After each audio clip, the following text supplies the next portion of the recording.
Essula ye-15.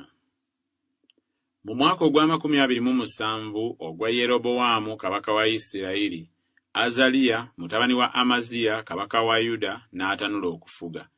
Yali yakamaze emyaka 16 bwe yatanula okufuga. N'afugira emyaka 52 mu Yerusaalemi, ne nnyina erinnya lye yali Yekoliya ow'e Yerusaalemi. N'akola ebyali mu maaso ga Mukama ebirungi nga byonna bwe biri kitaawe Amaziya bye yakolanga.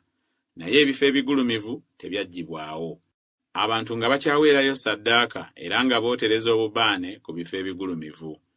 Awo Mukama n'alwaza kabaka n'okugengewala n'agengewala okutuusa ku lunaku kwe yafiira, n'asulanga mu nnyumba eyayawulwa.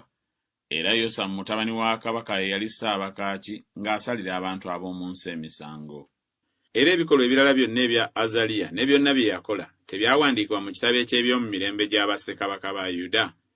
Azaliya ne yeebakira wamu ne bajjajjaabe, ne bamuziikira wamu ne bajjajjaabe mu kibuga kya Dawudi. Yosamu mutabani we n'afuga mu kifo kye. Mu mwaka ogwa 38 ogwa Azaliya kabaka wa Yuda, Zekkaliya mutabani wa Yeroboamu n'afugira Isirayiri mu Samaliya emyezi 6. N'akola ebyali mu maaso ga Mukama ebibi nga bajjajjaabe bwe baakolanga. Teyava mu bibi bya Yeroboamu mutabani wa Nebati bye yayonoonyesa Isirayiri. Awo Salumu mutabani wa Yabesi n'amwekobaana, n'amufumitira mu maaso g'abantu, n'amutta, n'afuga mu kifo kye. Era ebikolwa ebirala byonna ebya Zekkaliya, laba, byawandiikibwa mu kitabo eky'ebyomu mirembe gya bassekabaka ba Isirayiri. Ekyo kye kyali ekigambo kya Mukama kye yagamba Yeeku nti, batabani bo balituusa emirembe egy'okuna okutuula ku ntebe ya Isirayiri. Era ne kituukirira bwe kityo. Awo Salumu mutabani wa Yabesi n'atanula okufuga mu mwaka ogwa 39 ogwa Uziya kabaka wa Yuda. N'afugira ebbanga ery'omwezi mu Samaliya. Awo Menakemu mutabani wa Gaadi n'ayambuka ng'ava e Tiruza, n'ajja e Samaliya, n'afumitira Salumu mutabani wa Yabesi mu Samaliya, n'amutta, n'afuga mu kifo kye. Era ebikolwa ebirala byonna ebya Salumu n'okwekoba kwe yeekoba, laba, byawandiikibwa mu kitabo eky'ebyomu mirembe gya bassekabaka ba Isirayiri.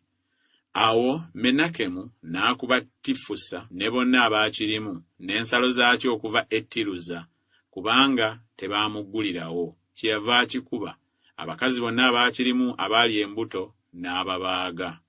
Mu mwaka ogwa 39 ogwa Azaliya kabaka wa Yuda, Menakemu mutabani wa Gaadi n'atanula okufuga Isirayiri, n'afugira emyaka 10 mu Samaliya.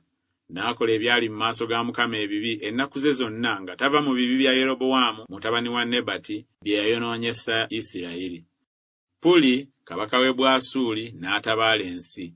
Menakemu n'awa Puli talanta za ffeeza 100, omukono gwe gubeerenga naye okunyweza obwakabaka mu mukono gwe. Menakemu n'asolooza effeeza ku Isirayiri ku basajja bonna abagagga, ku buli musajja ffeeza sekeri 50, okuwa kabaka w'e Bwasuli. Awo kabaka w'e Bwasuli n'addayo n'atabeera eyo mu nsi. Era ebikolwa ebirala byonna ebya Menakemu ne byonna bye yakola tebyawandiikibwa mu kitabo eky'ebyomu mirembe gya bassekabaka ba Isirayiri? Menakemu ne yeebakira wamu ne bajjajjaabe. Pekakiya mutabani we n'afuga mu kifo kye. Mu mwaka ogwa 50 ogwa Azaliya kabaka wa Yuda, Pekakiya mutabani wa Menakemu n'atanula okufuga Isirayiri mu Samaliya, n'afuga emyaka 2. N'akola ebyali mu maaso ga Mukama ebibi, teyava mu bibi bya Yeroboamu mutabani wa Nebati bye yayonoonyesa Isirayiri. Awo Peka mutabani wa Lemaliya omwami we n'amwekobaana, n'amufumitira mu Samaliya mu kigo eky'omu nnyumba ya kabaka wamu ne Alugobu ne Aliye. Era abasajja 50 ab'okuuba Gireyaadi ne baba wamu naye, n'amutta, n'afuga mu kifo kye. Era ebikolwa ebirala byonna ebya Pekakiya ne byonna bye yakola, laba, byawandiikibwa mu kitabo eky'ebyomu mirembe gya bassekabaka ba Isirayiri. Mu mwaka ogwa 52 ogwa Azaliya kabaka wa Yuda, Peka mutabani wa Lemaliya n'atanula okufuga Isirayiri mu Samaliya, n'afugira emyaka 20. N'akola ebyali mu maaso ga Mukama ebibi, teyava mu bibi bya Yeroboamu mutabani wa Nebati bye yayonoonyesa Isirayiri.